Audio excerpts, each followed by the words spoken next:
Denis Lapalu, francetraction.com, guide de l'épargne. Aujourd'hui, un sujet bien sérieux et qui inquiète beaucoup de gens, puisqu'il s'agit d'une probable crise financière, du moins une crise de confiance sur les systèmes bancaires.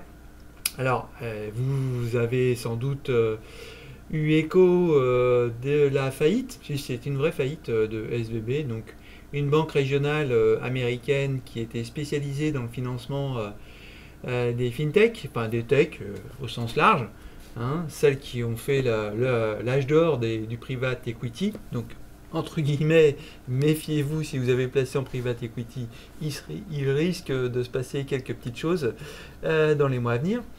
Mais toujours est-il que, voilà, donc cette banque est une banque régionale américaine, mais qui est la 16e banque en termes de bilan aux États-Unis, donc qui n'est pas un petit truc local comme ça qui ne compte pas. S'est retrouvé face en fait, à des risques de retrait vis-à-vis de ses clients. Ils sont tous massés pour réclamer leurs sous et forcément, comme toute banque, la banque n'a pas été capable donc, de rembourser ses clients, puisqu'il faut évidemment savoir que quand vous déposez de l'argent à la banque, votre argent il dort pas sur un compte. Votre banque a tout à fait la légitimité pour le placer ailleurs, pour en faire d'autres choses, pour le prêter. 1 euro déposé à votre banque est prêté jusqu'à 12 fois. Si les autres ne peuvent pas rembourser en même temps, si tout le monde réclame son argent en même temps, la banque ne peut pas rembourser. Ça, c'est valable quelles que soient les banques au monde. C'est le système financier et le système bancaire qui veut ça. Et il n'y a pas d'autre moyen de faire autrement. D'accord ? Donc tous ceux qui racontent sur les réseaux sociaux ou sur leur chaîne YouTube que le système financier est pourri, etc. En fait, non, on ne peut pas faire autrement. Si vous déposez de l'argent sur votre banque et que la banque n'en fait rien, elle ne va pas gagner d'argent. Et donc, pourquoi elle le ferait ? Autant que vous gardiez votre argent sous votre matelas. Et voilà.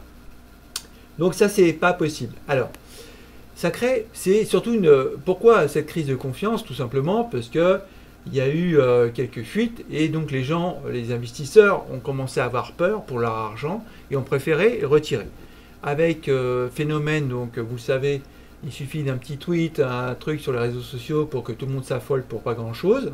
On a eu quelques petites crises là, récemment pour le montrer, ou des variations des cours d'action. On est vraiment dans le domaine du grand n'importe quoi, le marché de la peur, on est en plein dedans. Et donc, voilà, pour que de nombreux investisseurs se précipitent pour réclamer leur argent.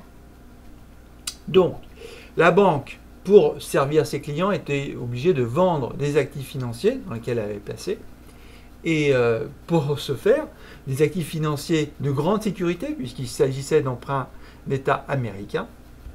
Mais comme les taux ont monté depuis sa souscription, vous savez, une obligation, quand les taux d'intérêt montent, le prix de l'obligation baisse. Et donc si vous ne portez pas l'obligation jusqu'à son terme, jusqu'à sa maturité, vous prenez une paume. C'est valable pour les fonds en euros, c'est valable pour si vous achetez une obligation d'État français. Si vous ne la portez pas jusqu'au bout et que les taux grimpent, vous allez perdre de l'argent. Et oui. Et c'est normal. Et pourtant, c'est une obligation d'État qui est réputée la plus sûre en termes de placement financier. Mais il faut aller jusqu'au bout. C'est la petite condition qu'il ne faut pas oublier. Donc voilà. Bon, SVB était visiblement très mal géré, puisqu'il n'aurait jamais dû se confronter à une telle problématique. Toujours est-il que le problème, qui nous concerne, nous, épargnants français, n'est pas celui-là. C'est une banque américaine, il n'y a pas d'impact ailleurs. Par contre, l'impact est, on va dire, est peut-être indirect, puisque du coup, ça a remis un coup de booster sur la crise de confiance dans le système bancaire. Et là, comme il y a de nombreuses chaînes partout, il y a des marchands de la peur, en fait. Les gens aiment bien avoir peur, et les Français sont des grands friands des froids dans le dos. Et donc le commerce est évidemment de faire peur aux gens pour vendre tout ce que leurs abonnements à la noix, tous ces trucs-là, des prétendus économistes. Voilà, donc ils font peur aux gens, donc j'espère que vous n'avez pas peur. Puisque ça sert à rien. La peur, on a peur, on n'a pas peur, mais ça sert strictement à rien. Ce qu'il faut, c'est agir. agir en conséquence. Le risque, il existe, il est réel, il a toujours existé, il existera toujours. Quand vous déposez de l'argent quelque part, il y a toujours le risque que la personne qui accueille votre argent se barre avec ou vous fasse n'importe quoi avec. Donc ça existera toujours. Donc, si votre solution c'est de mettre tout votre argent sous votre matelas ou d'acheter tout en or, de tout convertir en or, vous faites ce que vous voulez. C'est votre décision. Si on vous pique votre argent sous votre matelas, ou si vous voulez aller payer votre baguette de pain avec votre râpe à fromage et votre lingot d'or, vous faites comme vous le voulez.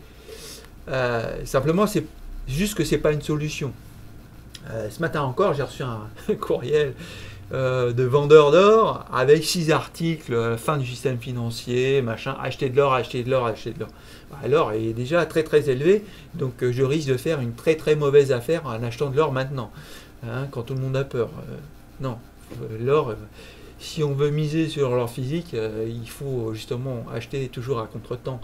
Et là, par contre, j'ai pas d'or physique à vendre, mais j'en aurais, c'est ce que j'aurais fait. Moi, je l'aurais vendu en ce moment, au plus haut. Donc voilà. Alors après, ça peut encore monter, mais bon, il faut savoir prendre ses gains. Alors, cette faillite américaine, donc elles sont 2-3 à avoir plongé. Bon, voilà, c'est normal, c'est les risques du métier, on va dire. C'est un effet domino qui va se produire et en fait la question c'est par rapport à nous, à BNP, LCL, Crédit Agricole, etc.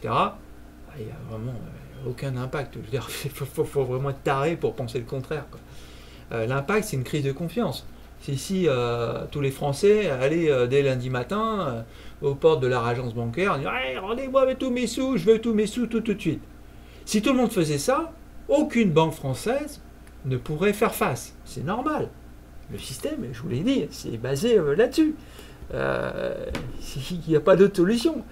Après, on me sort le fonds de garantie. Donc, exemple, le LCL, qui je vous rappelle, anciennement, c'était le Crédit Lyonnais, qui a fait faillite, déjà, je me rappelle. Mais bon, personne n'a eu, en fait, à subir... de préjudices financiers, puisque bon, on a l'État qui est tout puissant en France, je veux dire, ça paraît tellement improbable que l'État puisse laisser faire une grosse banque française faire faillite que bon, voilà. Vous voyez comme ça s'est passé pour le Crédit Lyonnais, hop, c'est passé LCL auprès du Crédit. Si tout le monde va demain au LCL, je veux tous mes sous, rendez-moi tout, allez, tous les dépôts bancaires. Alors, assurance vie, j'en parle après, parce que beaucoup encore confondent banque et assurance. En France, c'est deux trucs différents. Donc, venez pas me dire que crise bancaire va toucher votre assurance vie. Parce que là, c'est que vous n'avez vraiment rien compris au fonctionnement. Donc, si tout le monde fait ça, le LCL dit non, là, je suis désolé, il va falloir patienter un peu. J'ai beaucoup d'actifs, mais il faut que je les fourgue, etc., que je vous rende l'argent. Le LCL va prendre des pertes financières, forcément.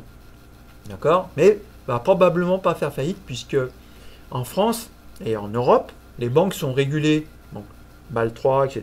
Bon, tout un truc de réglementation, machin. Elles sont obligées de prendre leur paume sur les instruments financiers, par exemple les obligations, quand les taux montent, de façon régulière. Donc, ce qui ne peut pas arriver, ce qui est arrivé avec la banque américaine SVB. C'est-à-dire qu'on ne peut pas se rendre compte d'un jour à l'autre en disant « Ah, mon Dieu, j'ai perdu 160 milliards, j'avais pas fait gaffe, et les cours ont dérivé, etc. » Non, ils sont obligés d'appliquer les pertes latentes au fur et à mesure. Ok, voilà, ça c'est une chose. Maintenant, le fonds de garantie. Quand bien même, imaginons le LCL, les pauvres, je dis ça, ça peut être n'importe quelle autre banque, fait faillite. On dit lundi soir, j'ai plus d'argent. Mardi matin, tous leurs clients, je dis je suis désolé, là je suis à sec. Je dis je tire le rideau, j'appelle l'État, je dis fonds de garantie. Donc les gens me disent ah ouais, mais alors fonds de garantie c'est une vaste supercherie. C'est 100 000 euros sur les dépôts en France, les dépôts, d'accord. Donc on ne confond pas dépôt. C'est pas une assurance vie, c'est pas un dépôt. Même si vous allez voir à la caisse d'épargne, c'est pas un dépôt. Rien à voir avec la banque caisse d'épargne, votre assurance vie à la caisse d'épargne. Bon, après, j'en parle après. Donc LCL dit non le mardi matin, rideau. Fonds de garantie en Europe. Donc c'est pas un truc français, c'est un fonds de garantie en Europe. De 100 000 euros. Si vous avez 70 000 euros sur votre compte courant, fonds de garantie va vous rembourser 70 000 euros. On me dit souvent, oui, mais ce fonds de garantie, c'est une vaste blague. Je regarde, j'ai 55 millions de clients en France, j'ai 1600 milliards d'euros de dépôt, le fonds de garantie, il fait je ne sais pas combien, 450 milliards, ils ne peuvent pas rembourser. Vous n'avez rien compris. Donc, un fonds de garantie, ce n'est pas un pour un. C'est-à-dire que, heureusement, sinon ça ne servait vraiment à rien, quoi. Le fonds de garantie, l'idée, c'est pas de mettre autant d'argent que les gens déposent d'un côté. C'est pas une photocopieuse. Je vais déposer 100 euros à la banque, il ne faut pas que le fonds de garantie augmente de 100 euros si je viens de déposer mes 100 euros. D'accord? On ne va pas dupliquer l'argent juste pour le dupliquer. Un fonds de garantie, ça permet de lever des fonds pour rembourser.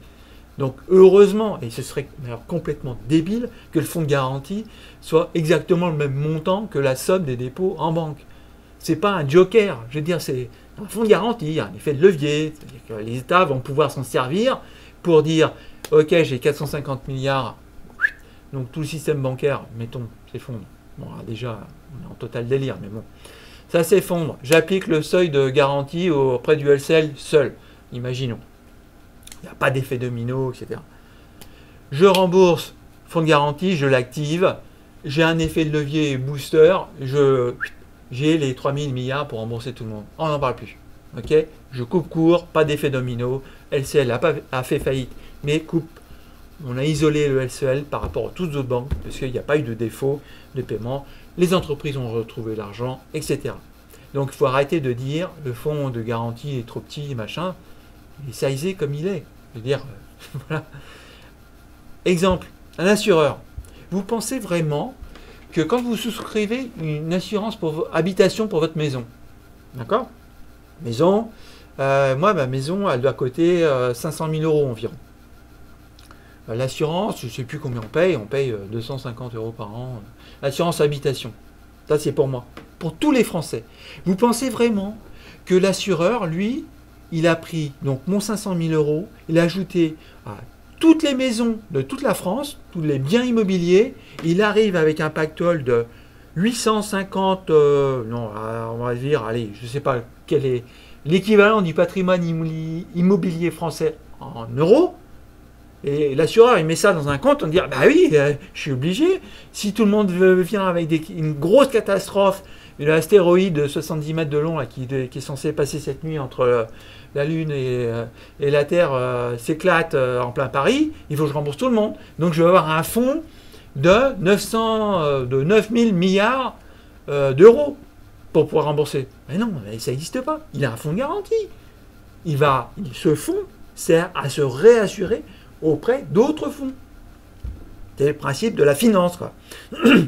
Votre effet de levier de crédit en diagonale, quoi.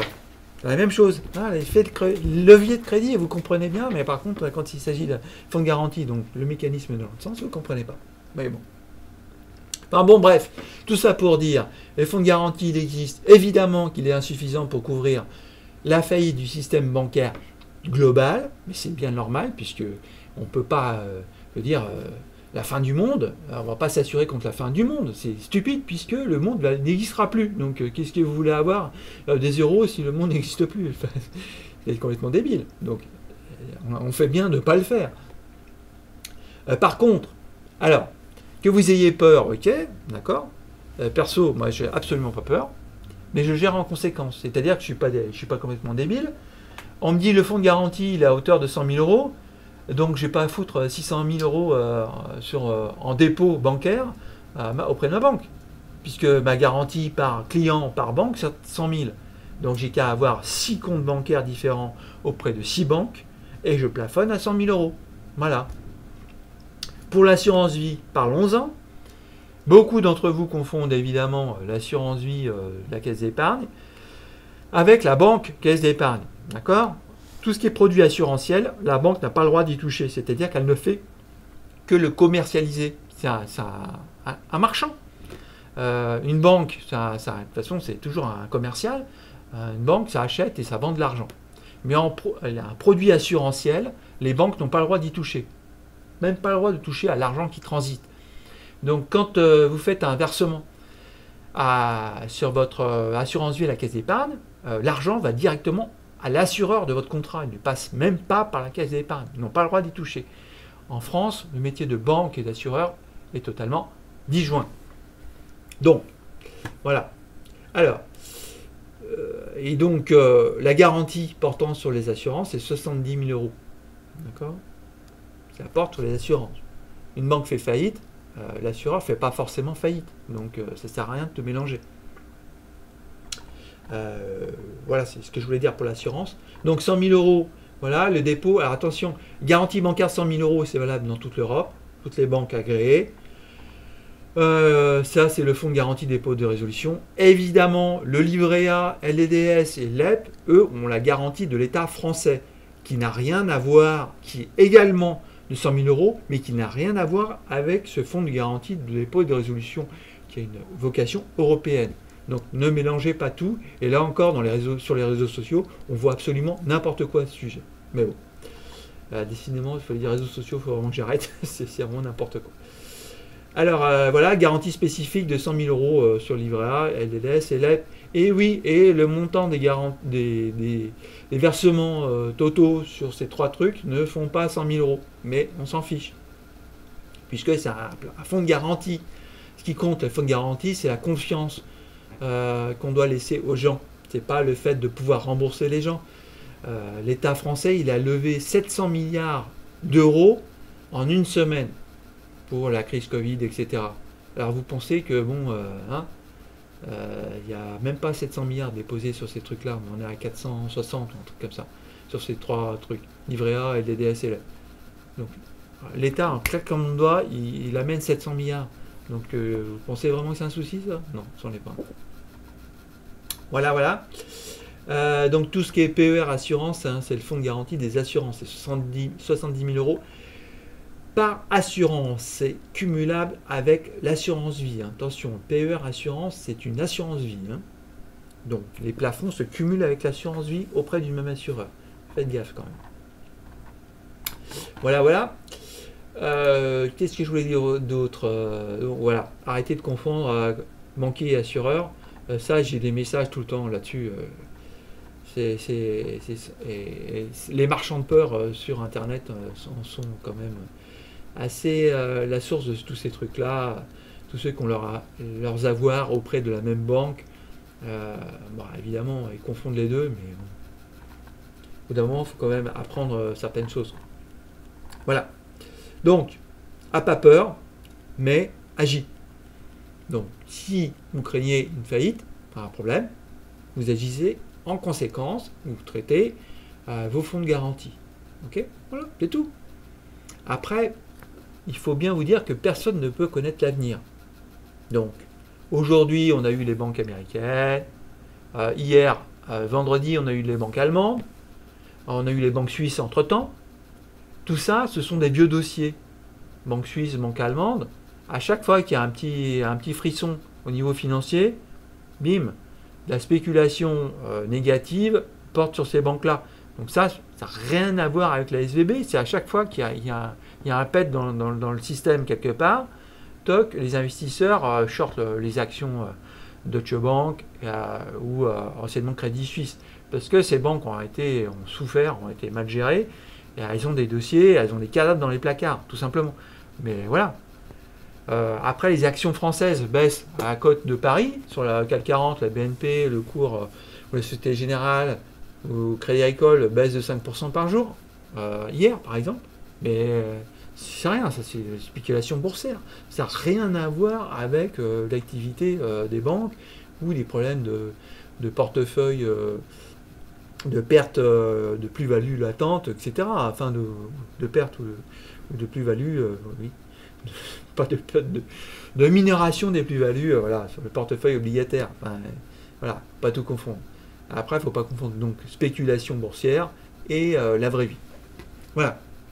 Donc, beaucoup de bruit pour rien sur ces systèmes bancaires. Après, chacun son avis, chacun son opinion. Voilà, j'ai livré la mienne. Vous en faites absolument ce que vous voulez. Je ne cherche à convaincre personne. Souvent, j'y arrive à convaincre personne. Allez, sur ce, à bientôt. Prochain sujet, la retraite. Si on rachetait des trimestres de retraite, ça c'est un bon plan, hein. Avant que le système lui fasse lui aussi faillite. Donc ceux qui croient aussi à la faillite du système de retraite, rachetez pas des trimestres, hein. C'est toujours pareil. Par contre, votre or, achetez pas trop d'or non plus, franchement, un petit peu pour se faire plaisir, mais vous verrez que ça va baisser. Je vous le promets.